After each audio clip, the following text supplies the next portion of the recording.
Clement n'umugabo wawe mufitanye famille nziza cyane kwa kuno muri ari kuri recordinga muri studio uri comfortable kumwe na Clement cyangwa like iyo atanze space gato ukaburi wenyine na producer gusa niho buri comfortable cyane? Urumva Clement, urumva twese abantu dufite imiterere yacu. Clement mu miterere ye n'umuntu uri ku murongo cyane, nta bintu byinshi, nta kuzana ngo tateza niba ari ani niba ari ani bari benibe ibintu byo guca cyangwa ngo uzanemo niba ari akazi by'umwihariko mon cher ami biba ari ikindi kibazo. Sometimes umuntu aba akeneye no kuregezamo gake sometimes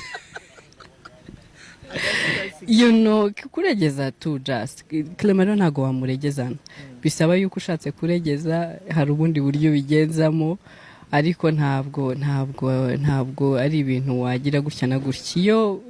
Iyo muri kumwe nta bindi byo kuvuga ngo hari nta nubwo mwamuziranye cyane, by'umwihariko ngiye mba mbona tutaziranye kabisa. Hari igihe mbwa ariko bite kuma murangiyewe byo bingezeho kabisa mba mbona ari intambara biba bimeze bitewe.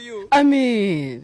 Ati niba hari umuntu wa mbere utagomba kuzana imikino ni wowe. So kuri ngiye rero nta karoom na gatoya mba mfite ko kuregeza no kuba nazanamo ibintu ngo sinzi icyo dufana ngo kandi buriya ngo uriya mwana wawe ngende mama we wapi.